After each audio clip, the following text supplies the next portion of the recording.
Hi everybody, my name's Andy Lim and I work in our strategy team in Vodafone Business. I'd like to thank you very, very much for joining us today as we talk through some of the cybersecurity implications of some of the more disruptive technologies that we're seeing in the industry today. Now, it's a very, very interesting time for anybody that works in networking security. There is such a raft of change happening that it's difficult to keep pace at times. And in this session today, we'll try and help you to understand what's happening and how you can both be prepared to deal with those sorts of changes. So in terms of the agenda, in a minute, I'll pass you across to Dan Beeler, Principal Analyst of Forrester Research, and Dan will take you through his perspective on the cybersecurity implications and what's happening. After that, I'll come back and give you a Vodafone view and show you how we can help customers be much more prepared for what's happening. Then we'll finish with some questions and some answers at the end. Just on the questions point, we are trying to leave at least 10 minutes for questions. So as you're going through on the platform today, anything that crops up you want us to talk to you later on, please submit them in the chat function. So without any further delay, I'll pass you across to Dan Beeler from Forrester Research to talk to the cybersecurity implications of the current disruptive technologies.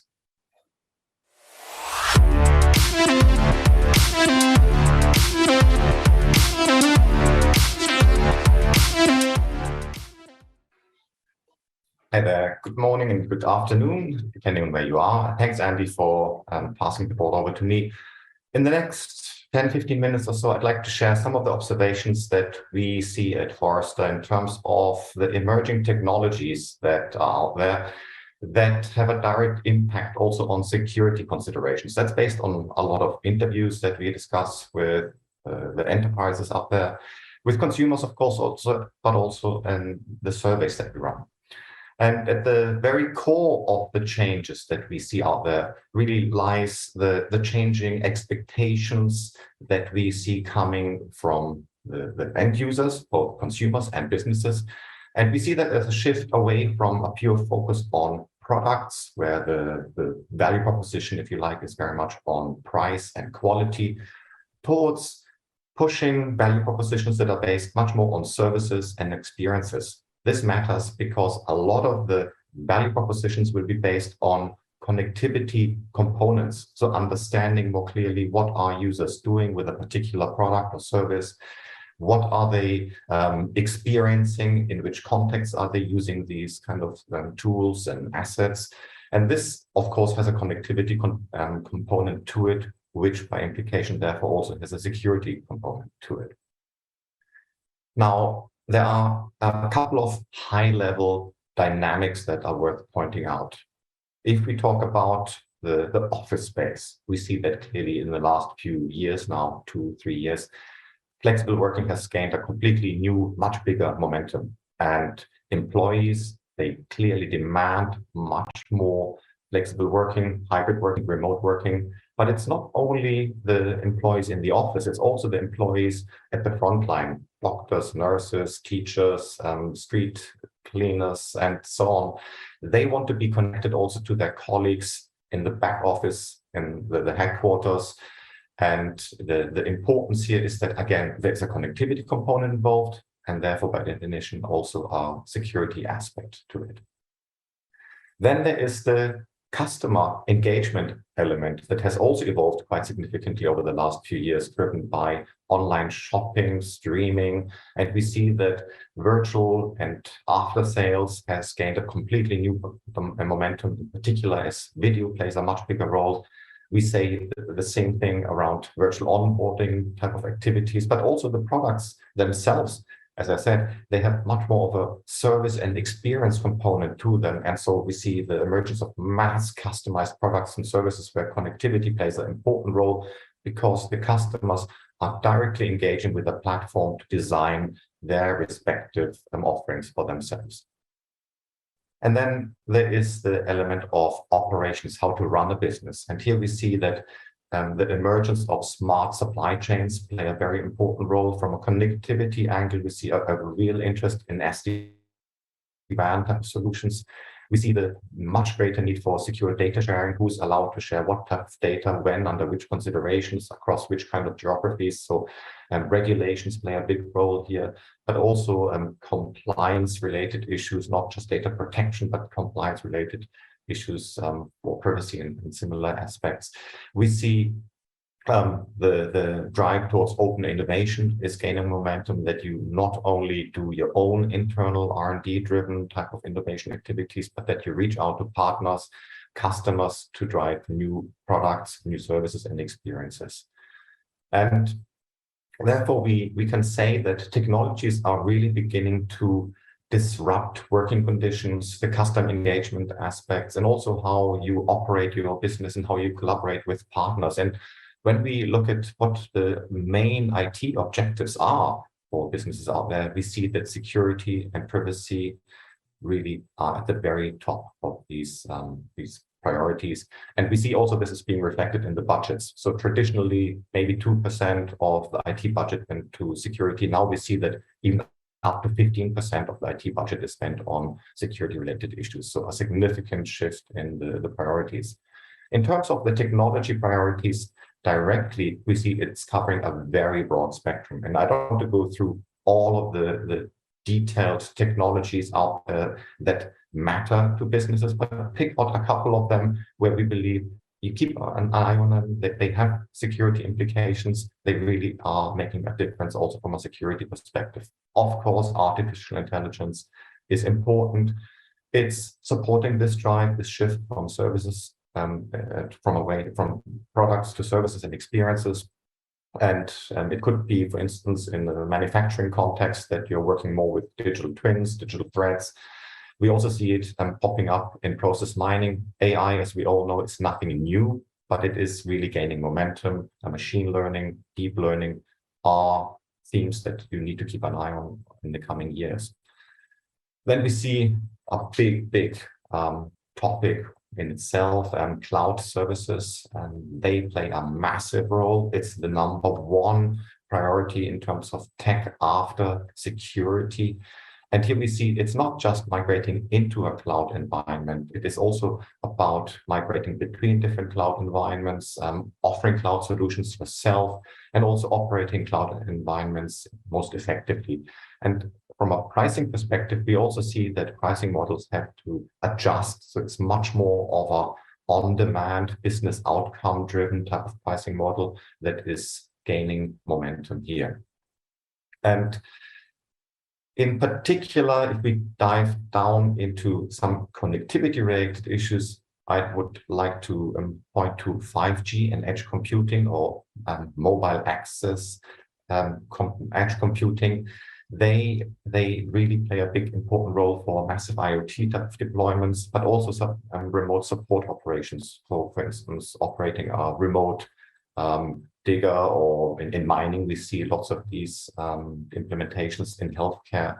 So there are definite implications where security plays a big, important role from a connectivity perspective directly. And last but not least, there is the real world computer-generated content that is based on augmented reality, virtual reality, that really will be transformational over time. Again, these technologies have been around, but they are growing in importance. Now, in terms of automation and robotics, we see a broad set of issues that will be impacted from a connectivity and security perspective. There is the network automation itself, where we see SD-WAN playing a big role for network automation type of activities. We see robotics in all sorts of different verticals, and we see human-machine type of collaboration, for instance, in manufacturing, that also requires a rethink about security policies. And so these disruptive technologies are really impacting how one should think about cybersecurity strategies. And it's, interestingly enough, if we ask about the biggest challenges from a security perspective, the changing nature of the cyber threats out there. And yes, there will be elements of new types of attacks and so on, state-led attacks and so on. But interestingly, behind it is a bigger shift. It's the shift away from a very traditional perimeter-driven model where you think everything behind a wall is safe and everything outside the wall of the castle, if you like, is unsafe. In a highly connected world, this perimeter-driven mindset no longer works. Digitization has blown this to bits. And so I'd like to highlight four particular areas of interest where one should pay particular attention. A, the cloud distributed applications that we're all using and the data that is cloud-based that can easily sit outside the perimeter of your data center castle. And there are therefore new points of entry that you need to protect your IT systems. It could be the result of poor configuration of cloud management tools. It could be unsafe segregation of network paths, or no control or little control over the servers and the codes in your firmware. And of course, there's also a reliance on undocumented open source code. Secondly, if we talk about hybrid working, there is the possibility that employees sit outside the controls of a corporate LAN environment. And here we see that it's often the case of bad practices driving security breaches rather than necessarily an outside attack. So the internal practices need to be also kept in mind very closely.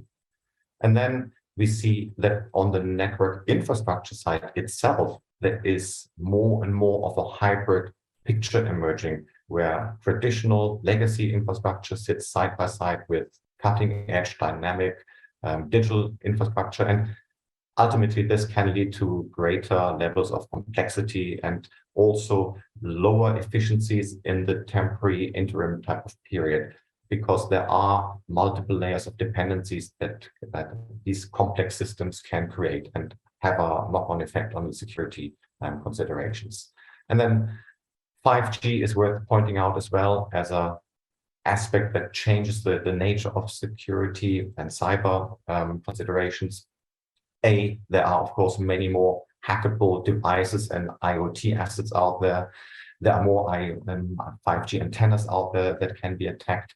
Network slicing will gain momentum in a 5G context. Each layer and slice needs to be protected separately, if you like, through a particular governance structure.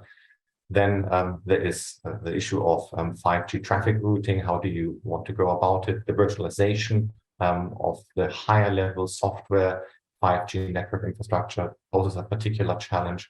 And then we also see that a lot of the first kind of standards in the 5G space are governed by earlier generations of AI. So AI can both be a supporting mechanism to counter threats, security threats, but of course, the bad guys also use AI to attack the networks effectively. So keep these issues in mind. And at a very high level, to summarize what is worth doing against this context that I just outlined at a very high level, I would point towards the need for regular security and risk training sessions for all employees and also close partners.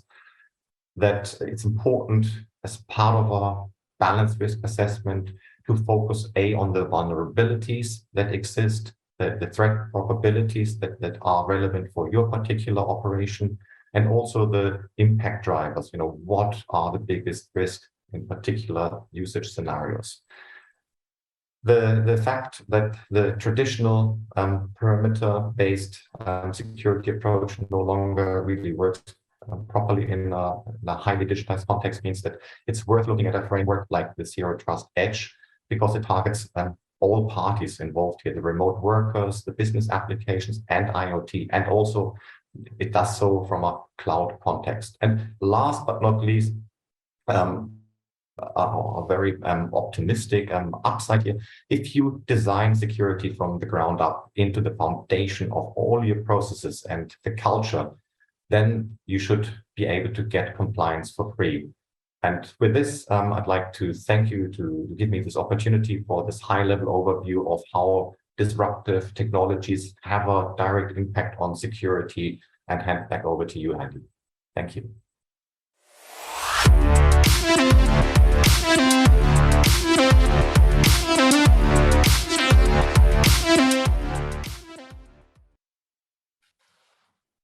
Thanks, Dan. I think what you can see from that presentation is that there is a huge amount of technological disruption that's happening right now. Excuse me, I should have had a drink. And that's really starting to cause a lot of challenges for a lot of our customers. And we can start to see that we're getting the kind of first requests coming through asking us to help them with that type of challenge. So what we've done within Vodafone is we've built a proposition called Secure Connected Enterprise. The whole focus of Secure Connected Enterprise is to give organizations the confidence to really be bold and to innovate amongst their technological opportunities. It's never been easier to build real differentiation from a technology perspective, because a lot of those barriers to entry we've had previously have now gone away. If you consider things like serverless environments in the cloud platforms and kind of no-code, low-code development states, you don't need to be a highly skilled programmer now to write an application. But if we look at where we've come from and where we're kind of moving to, on the left-hand side of this diagram, what you can see is the kind of the castle moat Dan was talking around, where you've got a data center sat in the middle. In that data center live your applications, live your data, the real lifeblood of your organization. And that kind of red circle around the outside, that's your secure perimeter. Those are your firewalls, your web proxies, your intrusion detection platforms, all of the really expensive security gear that protected your data and has done for years and years and years. On the right-hand side, you can see what we've moved towards. So the data center is no longer the center of the platform. It's now the cloud environment. So you've got lots of software as a service companies such as Salesforce and ServiceNow. You've got the infrastructure as a service companies like Amazon Web Services, Microsoft Azure and Google Cloud Platform, all of whom are now hosting applications, they're hosting workloads, and they have access to data. And they need to be protected. And that's where you can see this new type of architecture fits in. So Dan referred to Zero Trust Edge, which is one way of describing it. So you look at the edge and it's very much based upon least privileged access. So only granting access through to the applications that a user or a device specifically needs to get to. The other term for this application architecture is called SASE. So SASE is Secure Access Service Edge. It's a term introduced back in 2019.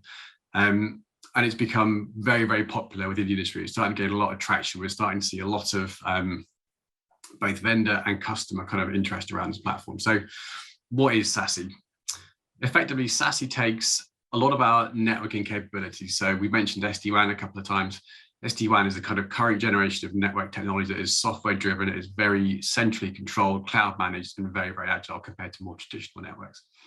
So SASE takes its SD-WAN as the foundation and couples it with cloud security. So because we now have a much more distributed set of users, so we've got hybrid users, we've got remote users, we've got people who could be sat in coffee shops, in planes, in airports and train stations, anywhere they want to be, they could be protected from anywhere. And it's the same for the applications. They could be living in a cloud platform, data center, at the edge using multi-access edge computing. So SASE is all about putting security in the middle and enforcing it between the user and the applications, no matter where they happen to be.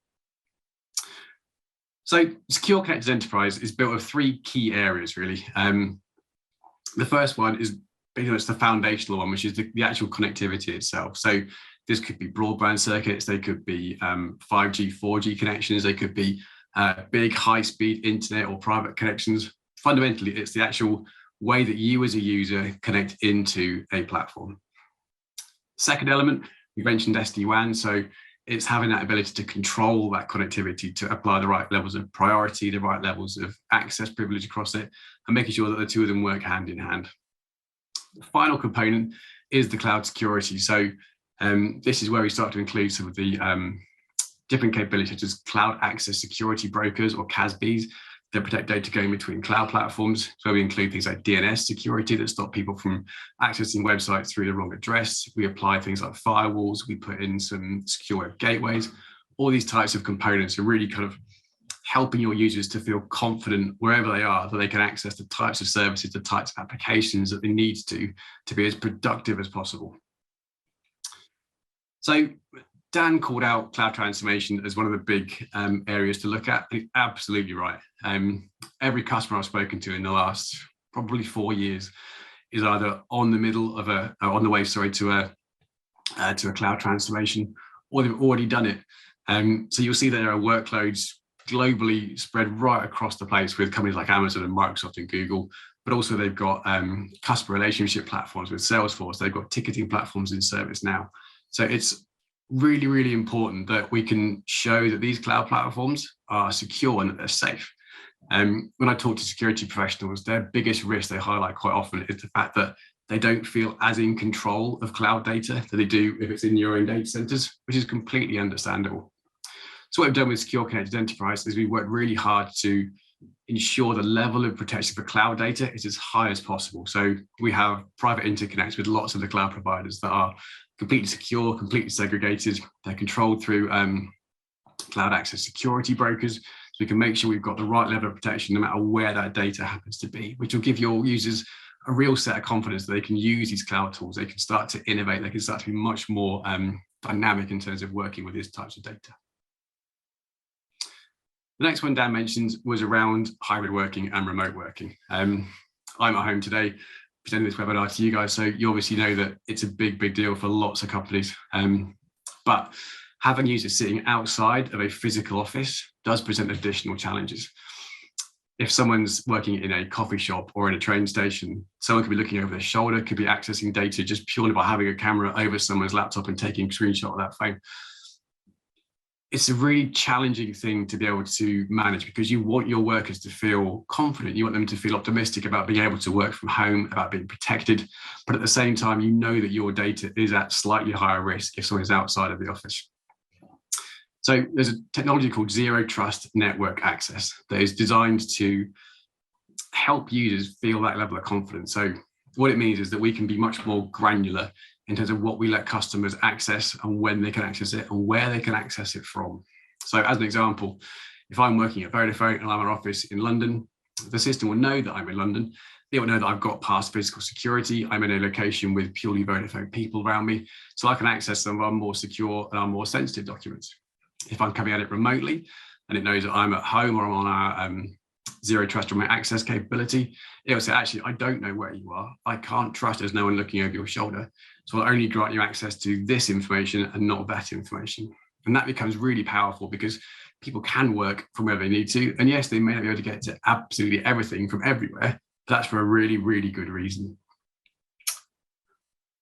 Next point to talk through is supply chain. So Dan mentioned partnerships and kind of open innovation. And we're seeing more of this than we've ever seen before. Even in the telco space, there's work going on across direct competitors, helping to make things better for every single customer, every single organization that we work with. And there's two things for us when it comes to simplifying the supply chain. One is that we believe that if you take more services from a single partner, such as Vodafone, you can build a much better relationship. You can work much closer together. You can start to explore new opportunities, new areas to innovate. And that can be really, really powerful if you get the right partner. Second point around supply chain is that it's really, really important that you've got a strong kind of cross-portfolio view, if you like. So you want to have a single pane of glass into all of your different areas of capability. So what we can say to you is that if you've got a problem with your network and that's gone down over here, actually that also means that firewall will be offline, that set of LAN switches won't work, and those access points will be disconnected because that network connection has gone down. So that kind of root cause analysis becomes really, really easy for us to deliver as a service to you as a customer. And that means that you'll get a much faster response time. We can fix things much quicker and ultimately a better experience for all of your users.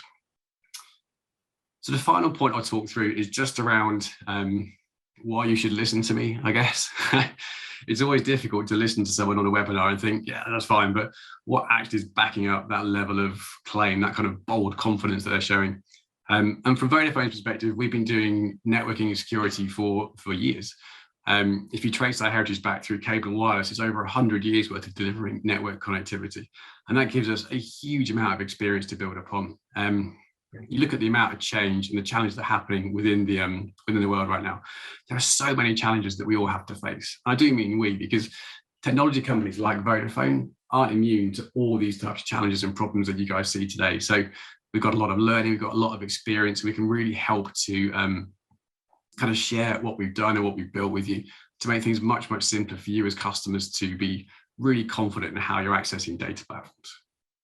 So that's what I wanted to run through today, just to position kind of where we're taking secure connected enterprise and what we think is important to organizations such as yourselves. So with that, we'll ask Dan back on and we'll go through some questions and answers.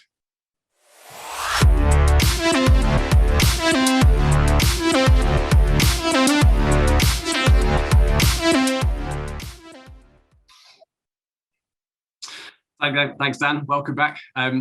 So we've got some questions coming through on the chat, and I'll start with one for you if that's all right. So When you're looking at disruptive technologies, which are the ones that you're most interested in, but also which ones you're most concerned about from a security point of view? Well, from a networking perspective, clearly you need to keep an eye on the IoT space. If you're talking about the B2B context, connected assets, that increases your attack surface enormously.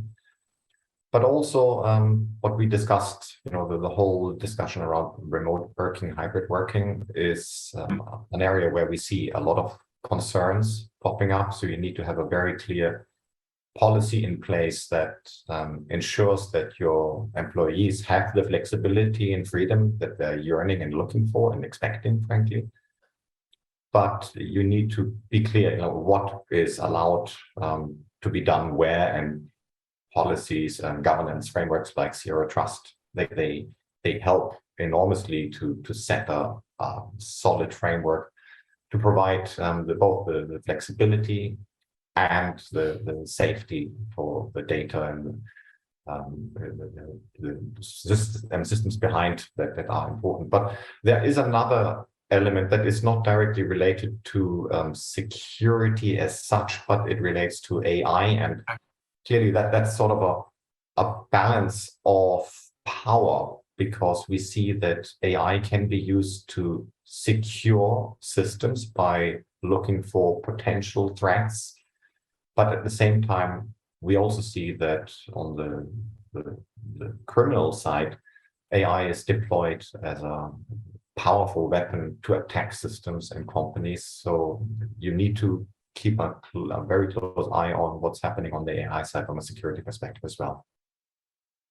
Yeah, one thing we haven't mentioned yet actually is quantum computing. And we know for a fact that there are some threat actors who right now are intercepting and storing IPsec encrypted network flows. So they're taking someone's traffic flow between them and an application. They're storing it away long term, waiting for quantum computing to come along. Because when quantum computers exist, they'll be able to break that encryption within a couple of hours, realistically. So they'll just store this data for 5-6 years, and then all of a sudden they've got this quantum access to computers. They'll say, right, I'll have that one there, and then within 2 hours they'll break it. So we've got some work going on with some partners to look at what we call post-quantum cryptography. So the kind of the next generation of encryption that will beat quantum computers as much as it'll beat traditional computers. Which is quite a scary thought that people are already storing this data for 5-6 years time, and they can start to use quantum computing to access all of our secrets. Is a little bit scary. Okay, so yeah, just on Zero Trust, actually, a customer I worked with just before the pandemic, and we were working with on a Zero Trust solution, and we worked with the procurement department to buy this because they realized that they needed to have a new way of connecting their users in.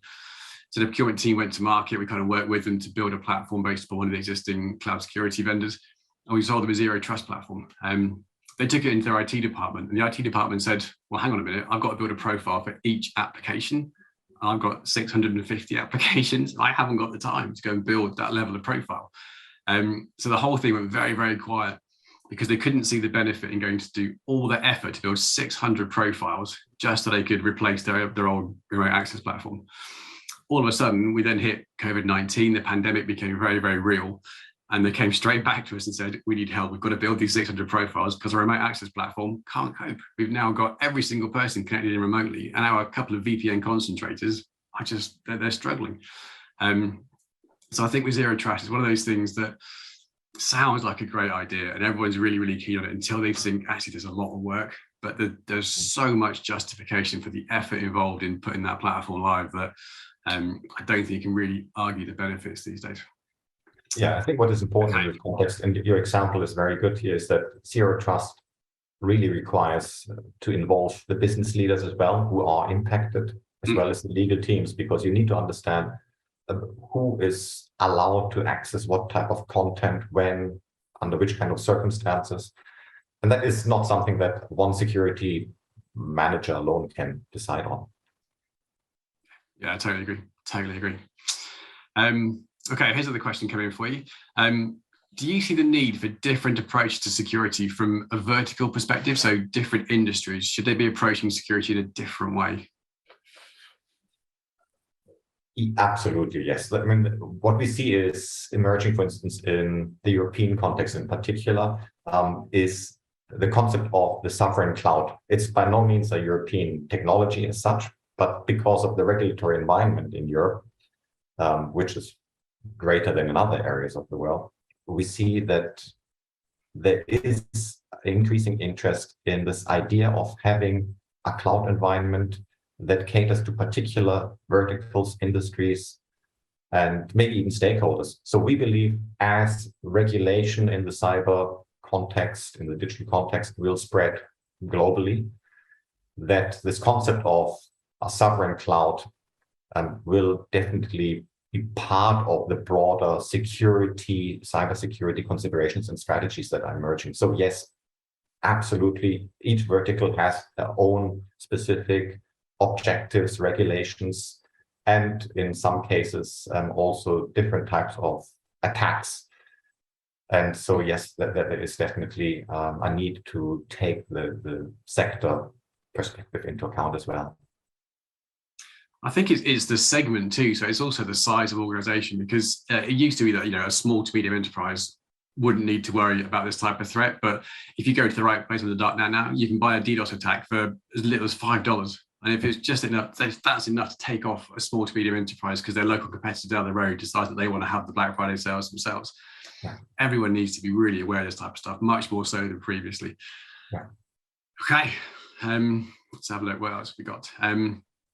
Could I ask you a quick question? If there's no other questions here. By all means. On convergence, what do you think are the benefits of combining multiple services from a single supplier? Yeah, it's a good one. I mean, it's one of those areas where, from a technology perspective, the vendors are trying really hard to champion the convergence cause. You can see pretty much everyone in the network and security space are kind of combining on this cloud security and cloud networking type of approach. So from the networking end, you've got companies like Cisco and Juniper, the traditional kind of networking powerhouses. They're investing heavily in security and cloud-based security and making those work really well with their network platforms.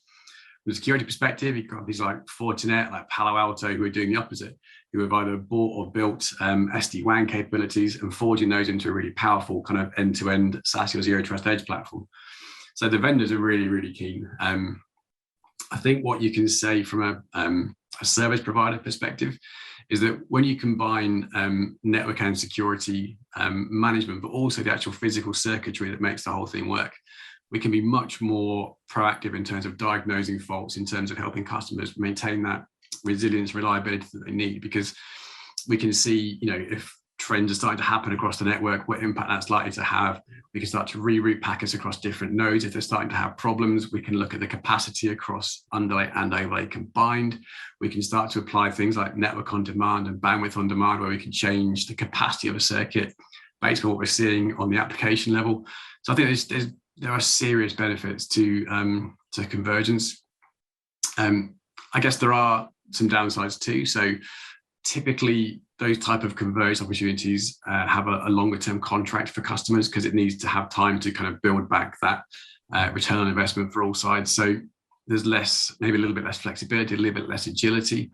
But overall, I think there's huge benefits to making the network and security a single kind of operating function from a partnership perspective, because we can deliver real tangible benefits, I think. Okay, here's a good one for you. I love this question. Do businesses have a cyber duty of care, and do they need to be held responsible by their customer groups and their regulators? Yes, we hear this kind of theme popping up. Who ultimately is responsible for the safety of data, customer data out there? And we believe that is a need really of some form of establishment of a rewards-based as opposed to a penalty-driven incentive system. And it could potentially take the form of a blend between something like the EU General Product Safety Directive and NESAS, which is the Network Equipment Security Assurance Scheme. which focuses on standardizing the systems and the protocols that are used in a network context, and also the secure implementation. And it's governed by the 3GPP. So I believe there's absolutely a need to define, where should the buck stop in terms of cyber duty of care.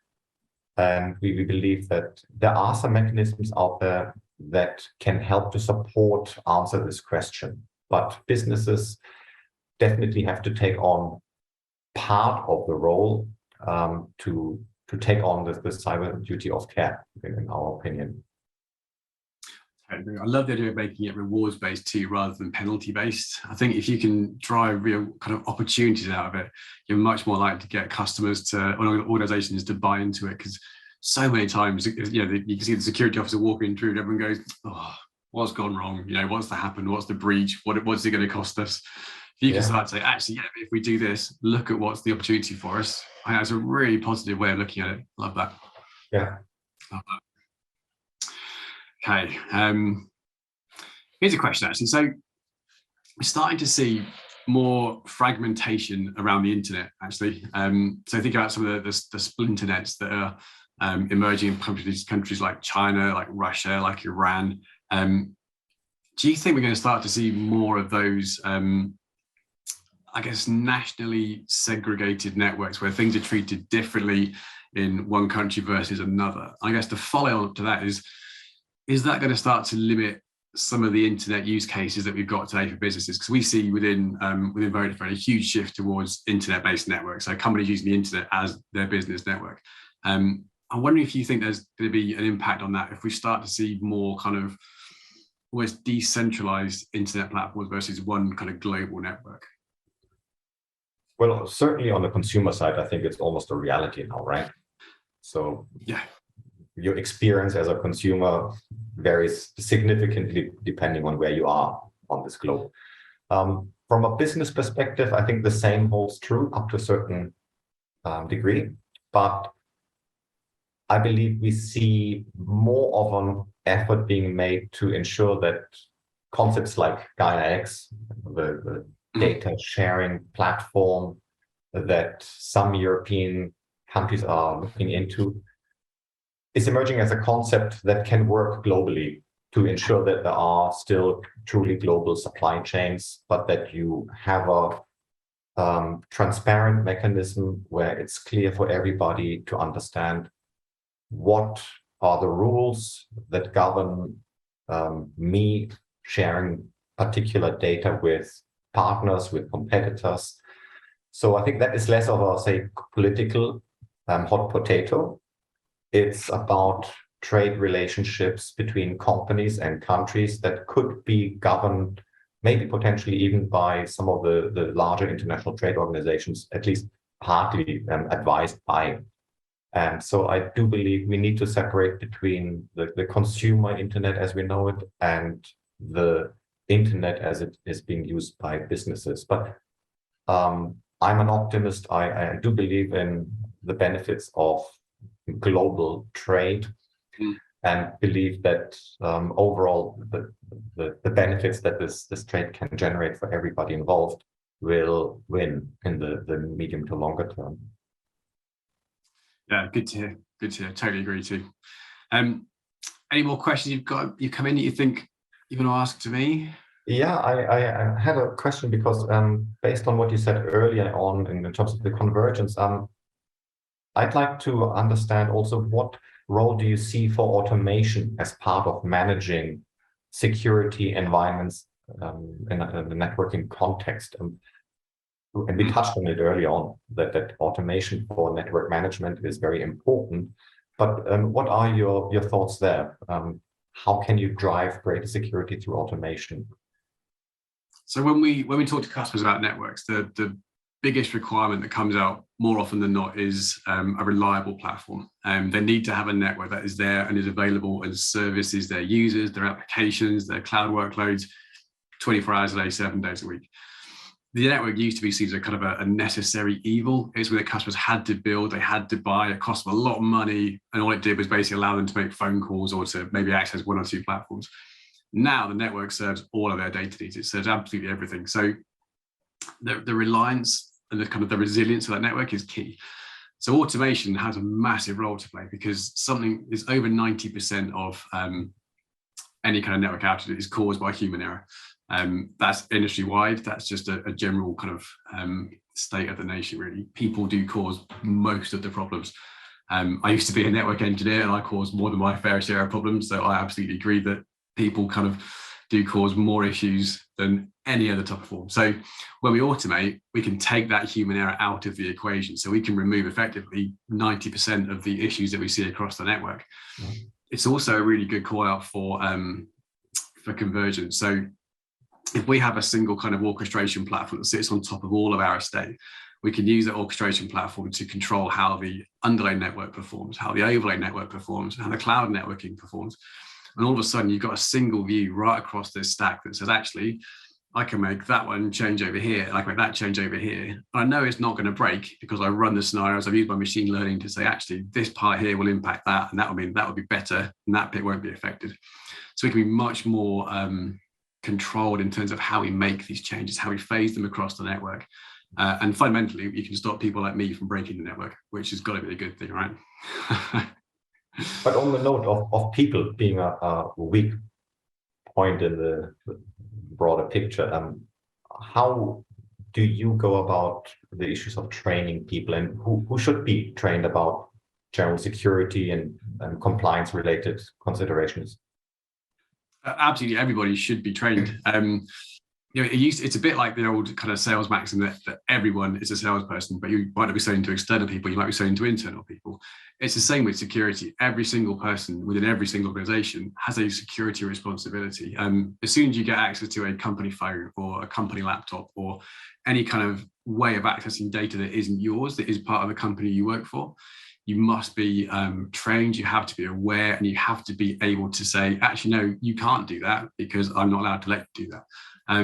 So within Vodafone, we have a kind of an ongoing training course we called Do What's Right, which is all kind of, it reinforces all the kind of the key messages every year. So don't let people tailgate behind you when you go into the office. Make sure you don't leave your laptop unlocked. You know, they're kind of really basic fundamental stuff that's so important to ensuring corporate security.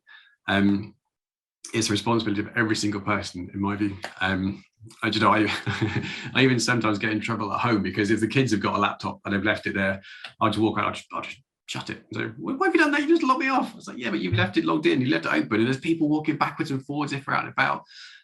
I once got my boss into trouble. I walk around and shutting his laptop down. I was in the middle of writing something. What are you doing? It's like, you can't just leave it open. But I've got quite a long-toothed background in security, so I probably would say this sort of thing. But yeah, to me, it's something that every single person needs to be accountable for, I think. Yeah. And what would you say is a top consideration when architecting the security approach with your experience? So I would say, don't make it difficult.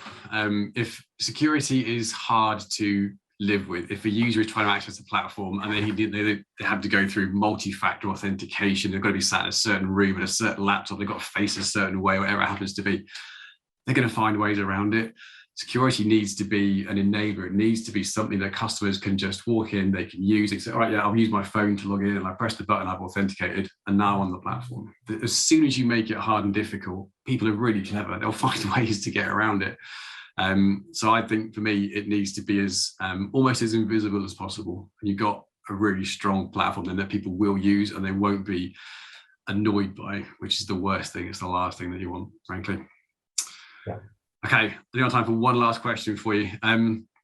If you were to give one top tip or one consideration for all of the organizations, all the customers that are watching this this presentation, just one thing to take away in terms of the impact that these new technologies have on their cybersecurity landscape, what would it be, do you think? I think it goes back to what we just discussed. Security is ultimately not a technology issue, it's a human issue. And people need to have this mindset that is aware of the security implications of everything they do online. And so training about the implications of what they do online is absolutely fundamental. Whether you are on an assembly line and work some connected machinery, or whether you are an executive at the board level and leave your laptop open in a airport lounge or so. So I think it depends very much on the mindset that is the fundamental basis of any sensible security approach that we see is working. Cool, thanks, Sam. I feel I should point out it wasn't my current boss who left his laptop open in an airport. That was one of my previous bosses. So in case you're watching, boss, it definitely wasn't you. Just in case I get shouted out later on. But thanks for that, Dan. That was really, really useful. I really enjoyed that. Really insightful. I think we've learned a lot around the different types of technologies, the different ways that we need to be applying them. And we are now almost bang on time. So with that, I will say thank you ever so much, Dan, for your insights. Thank you to you who are watching this webinar. We hope you found it useful, and we will see you again next time. Thank you.